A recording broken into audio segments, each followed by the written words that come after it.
देखिए, आपका जब संबंध में जो वैवाहिक संबंध है, पारिवारिक चीज़ें टूटती हैं या फिर उनको आपको लगता है कि साथ में रह नहीं सकते, संभव है नहीं, तो ऐसी परिस्थिति में आपकी चीज़ें सामने आती, तो फिर आपके दिमाग में एक सवाल आता है कि सर क्या करें, तलाक लें या फिर सेक्शन 10 करें? क्योंकि कहीं ना कहीं लोग कंफ्यूज रहते हैं सेक्शन 10 और तलाक में। बहुत सारी मैंने वीडियोस देखी, उसमें बताया कि सेक्शन तलाक लेने से बेहतर है कि सेक्शन 10 करें आप। तो मैं आपको सेक्शन 10 और तलाक दोनों में अंतर बताता हूँ, डिफ्रेंशिएट कर देता हूँ, ताकि आपको वो चीज़ें क्लियर हो सकें और दूसरा आप अपना स्वयं का निर्णय ले सकें कि तलाक डालना है या फिर सेक्शन 10 डालना है। तो सेक्शन 10 और तलाक दोनों ही हिंदू मैरिज एक्ट के सेक्शन हैं, यानी कि सेक्शन 13 भी हिंदू मैरिज एक्ट का है और सेक्शन 10 भी हिंदू मैरिज एक्ट का है। इसमें एक चीज़ और आती है, सेक्शन 12, वो भी आपको समझनी है। सेक्शन 12 कब लागू होता है, सेक्शन 13 कब लागू होता है, सेक्शन 10 कब लागू होता है, ये तीनों चीज़ें मैं आपको इसी वीडियो में बताता हूँ। सेक्शन 13 यानी कि तलाक। तलाक का मतलब कि आपकी शादी जो है वो सब कुछ हिंदू रीति रिवाज के अनुसार हुई है, वैलिड शादी है, और सब तरीके से जितने भी रीति रिवाज रस्म वगैरह होती हैं वो सब कुछ आपकी शादी में हुई है, यानी कि वो शादी आपकी सेक्शन 13 के तहत आती है। अब इसको तोड़ने के सेक्शन 5 में आती है, और इसको तोड़ना है तो सेक्शन 13 के तहत तोड़ सकते हैं इसके लिए, यानी कि ब्रेक डाउन कर सकते हैं इसको। अब सेक्शन 13 यहाँ पर लागू हो गया। सेक्शन 12 जहाँ पर आपकी शादी बिना इच्छा के हुई हो, या शादी की सेरेमनी न हुई हो, या शादी में कोई फ्रॉड हुआ हो, या शादी किसी कारण से मतलब छिपा के करी गई हो, या कोई और भी कारण हो, तो ऐसी शादी को आप शून्य घुसग्रासते हैं, उन शादी को सेक्शन 10 के तहत शून्य कराया जा सकता है, यानी कि वॉइड मैरिज हो जाती है वो। अब सेक्शन 10 की बात करते हैं। सेक्शन 10 का मतलब क्या है, जुडिशियल सेपरेशन, यानी कि अब दो मैं कंपैरिजन करता हूँ, सेक्शन 12 छोड़िए, सेक्शन 13 और सेक्शन 10 को कंपैरिजन करिए। तो सेक्शन 13 और सेक्शन 10 में क्या अंतर है कि सेक्शन 13 में आप अगर मुकदमा डालते हैं तो आपको क्रुअल्टी या फिर डिसर्शन या फिर कोई और चीज़ें जो, या फिर वो मतलब एडल्ट्री, यानी कि ये तीन चीज़ें जो है इन्हीं ग्राउंड पर मुकदमा डाला जाता है, एडल्ट्री, डिसेशन या फिर क्रूएलिटी। तो ये तीन चीज़ों पर आप सेक्शन 13 का मुकदमा डालेंगे, तो जिस समय आप मुकदमा डालेंगे तो उन तीनों चीज़ों को आपको प्रूव करना पड़ेगा कि क्रूअल्टी अगर हुई तो क्रूअल्टी कैसे हुई, डिसेशन अगर हुआ तो डिसेशन कैसे हुआ, और एडल्ट्री हुई तो एडल्ट्री कैसे हुई। ये तीनों चीज़ों को आपको साबित करना पड़ेगा। लेकिन अगर साबित कर पाए तो आपको ये डाइवोर्स मिल जाएगा, और अगर आप साबित नहीं कर पाए तो आपका डाइवोर्स का केस डिसमिस। अब बात करते हैं सेक्शन 10 की। सेक्शन 10 में आपको जुडिशियल सेपरेशन है, यानी कि न्याय के द्वारा, न्याय की कार्य द्वारा आप सेपरेट रहना चाहते हैं अपने पार्टनर से। अब सेपरेट रहने का कारण क्या है आपका, आप अपने कारण में स्पष्ट कर सकते हैं कि आपकी पत्नी ने आपके ऊपर तमाम मुकदमे दर्ज करवा दिए हैं, चाहे कोई सा भी हो, झूठा है सच्चाई ये बात की बात है, ट्रायल फेस होगा उसके बाद की बात है, लेकिन आपकी पत्नी ने आपके ऊपर मुकदमा कर दिया, ये बात क्लियर हो गई है अभी से। अब मोस्टली क्या करती हैं महिलाएं, दहेज का मुकदमा सबसे पहले करती हैं। तो जो जो महिलाएं दहेज का मुकदमा सबसे पहले करती हैं, उसी आधार पर आप ये कह सकते हैं, उस एफआईआर की कॉपी अपने जुडिशियल सेपरेशन की पिटीशन के साथ में आप फाइल करें, उसको बता सकते हैं कि ये जो है मुकदमा, इसने जो दहेज का मुकदमा मेरे को किया है, इसी मुकदमे दौरान ये इतने समय से अपने मायके में रह रही है। अब वो समय कितना हो गया है वो आप बताएंगे, 6 महीने, 1 साल, 2 साल, 3 साल कितने हो गया है, वो आप अपने पिटीशन में खोल कर रखेंगे। अब ड्यूरिंग द पेंडेंसी ऑफ मुकदमा, मतलब जो केस है पेंडेंसी का, उस केस के दौरान अगर उस केस की नज़रिए से देखा जाए तो दो व्यक्ति हैं। अब आप पति पत्नी नहीं रहे, जब मुकदमा दर्ज हो जाता है हस्बैंड के विरुद्ध, तो फिर वो पति पत्नी नहीं रहते हैं, फिर वो डिफेंडेंट हो जाता है और पिटिशनर हो जाता है, यानी कि एक एक्यूज हो जाता है और एक वादी हो जाता है, मुलजिम और वादी।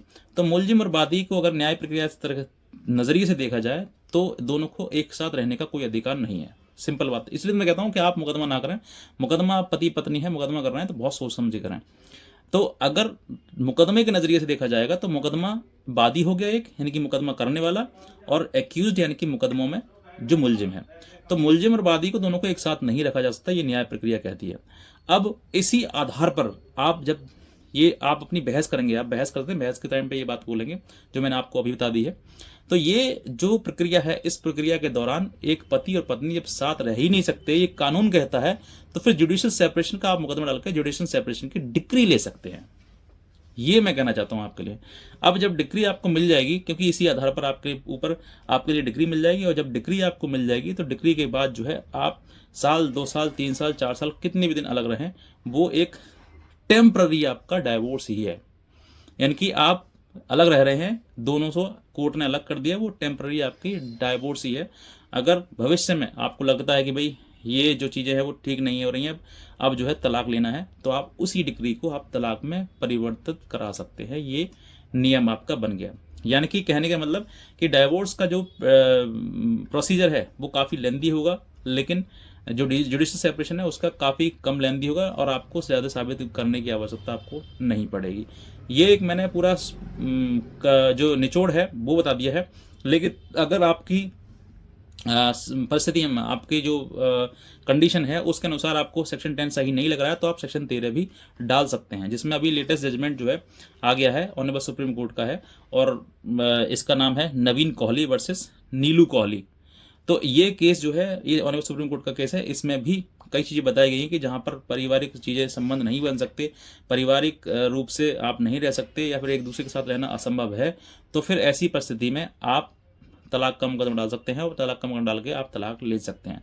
ऑनरेबल सुप्रीम कोर्ट ने भी कहा गया कि ऐसी शादी को इरिटेबल ब्रेकडाउन ऑफ मैरिज कहा जाएगा, जो कि किसी प्रकार से साथ रहना संभव है ही नहीं। जहाँ असंभव जैसी बात आ जाती है तो बात असंभव की है, मतलब कहीं ना कहीं आपका रिश्ता है ही नहीं, एक दूसरे से कोई प्रेम नहीं, सम्मान नहीं, कोई साथ रहना नहीं, तो फिर इसका मतलब क्या है कि आप जो है पति पत्नी सिर्फ कागजों में है, कोर्ट में है, लेकिन साथ में जो रियलिटी है उस रियलिटी में आप पति पत्नी नहीं है। तो ऐसी शादी को तो ब्रेक डाउन करना ही बेहतर ऑप्शन होगा। तो इसीलिए ये अगर मान लीजिए आपको आपने तलाक फाइल कर दिया गया है, कर दिया आपके द्वारा, या फिर आप फाइल करने की सोच रहे हैं, या फिर आपको सेक्शन 13 ही डालना है, तो आप इस जजमेंट की कॉपी जरूर लगाएं। ये जजमेंट हर केस में लागू है, हर तलाक के केस में लागू है। नवीन कोहली वर्सेस नीलू कोहली, ये केस का जजमेंट आप लगाएंगे तो आप 100% आपको तलाक मिल जाएगा, क्योंकि इस केस में स्पष्टली कहा गया है जहाँ असंभव जैसी चीज़ें हैं, संभव है ही नहीं, तो फिर आपको तलाक इरिटेबल ब्रेकडाउन ऑफ मैरिज ये चीज़ है। ये टर्म्स आपको जब बहस हो ना आपके, तो वकील साहब को बता दीजिएगा कि ये टर्म आपको बहस के दौरान आपको बोलनी है, कि जब आप बहस कर रहे हैं तो बताएंगे सर असंभव ये चीज़ें हैं, और ऑनरेबल सुप्रीम कोर्ट का जजमेंट है नवीन कोहली और नीलू कोहली का, जो उस जजमेंट के अनुसार irritable breakdown of the marriage, मतलब इस मैरिज को इस तरीके से आप खंडित करवा सकते हैं, ख़त्म करवा सकते हैं, किसी प्रकार से साथ रहना संभव है ही नहीं, और मान सम्मान नहीं एक दूसरे का, तो फिर जीवन आगे बढ़ भी नहीं सकता है। जो शादी है इसी बताइए इसी जजमेंट में कि शादी का काम जो है वो शादी का मानसिक शांति के लिए है, ना कि जीवन भर संघर्ष करते रहो। जो 5 साल 10 साल लगातार मुकदमेबाजी कर रहे हैं उनके लिए ये जजमेंट जो है वो एक लैंडमार्क जजमेंट है। बस नहीं कहना चाहूँगा, और इस जजमेंट की कॉपी अगर आप चाहते हैं तो आप हमारे दिए हुए नंबर पर हमें संपर्क कर सकते हैं, हमारी जजमेंट की कॉपी ले सकते हैं इसकी, और लीगल हेल्प भी ले सकते हैं। तो बस मैं इतना कहना चाहूँगा, और एक हमारा व्हाट्सएप ग्रुप है, इसका मैंने लिंक इसी वीडियो के नीचे डिस्क्रिप्शन में दिया हुआ है, उस पर आप क्लिक करके फॉलो कर लीजिए। भविष्य में आने वाली अपडेट्स वगैरह जजमेंट्स आपको वहीं प्रोवाइड होते रहेंगे। आज का वीडियो देखने आपका धन्यवाद।